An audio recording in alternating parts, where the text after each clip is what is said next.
seen, so I'm super excited to hear him. So y'all excited to hear one more? Say, speak, boy, speak. Speak, boy, speak. Give it up for Simon.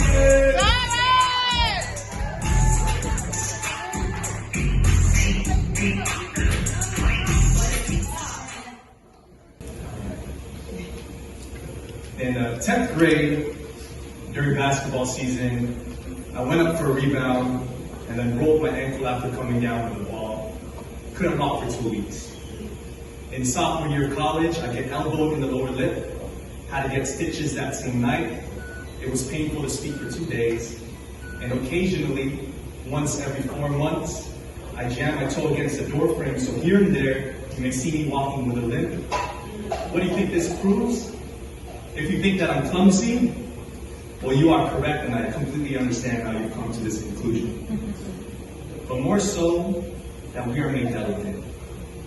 I mean, we were born from mud, brittle bones, they were built with sticks, put together by string, covered with newspaper skin, snail shells for skeletons, we are glassware, and life is an unsteady pillar. Our hearts are weak, coupled with easily disheartened spirits. It only takes one person to feel like an abandoned ship, a broken vessel floating in a lonely sea. What are you supposed to do when it's your own judgmental eyes that you see in the mirror first thing in the morning? I mean, isn't it strange how emptiness can occupy all spaces of love in our souls, and when loneliness lingers, it overstays its welcome, too stubborn to leave, never enough room to house affection in our hearts. So some nights feels like parts of you are cemented onto that mattress. We are fragile beings. And then you start to wonder, what is the point if we have been made to fail since the beginning? And all of this is so very purposeful. I mean, yes, we were born from mud. Yes, our brittle bones, they were built with sticks, put together by string, covered with newspaper skin. Sticks, string, paper, the same simple material required to build a kite. And this frail object experiences the miracle of flying when placing its faith in the wind, something invisible or unseen. Isn't that the same when you trust in Him? And if you do, I'm even certain that He would allow us to fly every single moment of our lives. I'm saying that we can witness miracles every day. I'm saying that we can witness miracles every day. When we are broken, He would collect the shattered pieces of our spirit, rebuild us like a fortress, and no longer we would tremble.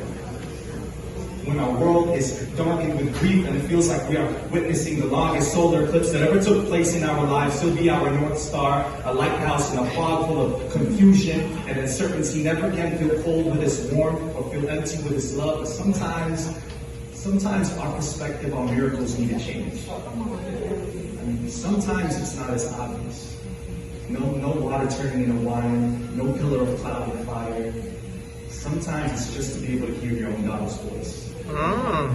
Sometimes it's to be able to feel your mother's embrace, or the mere existence of the woman that you love.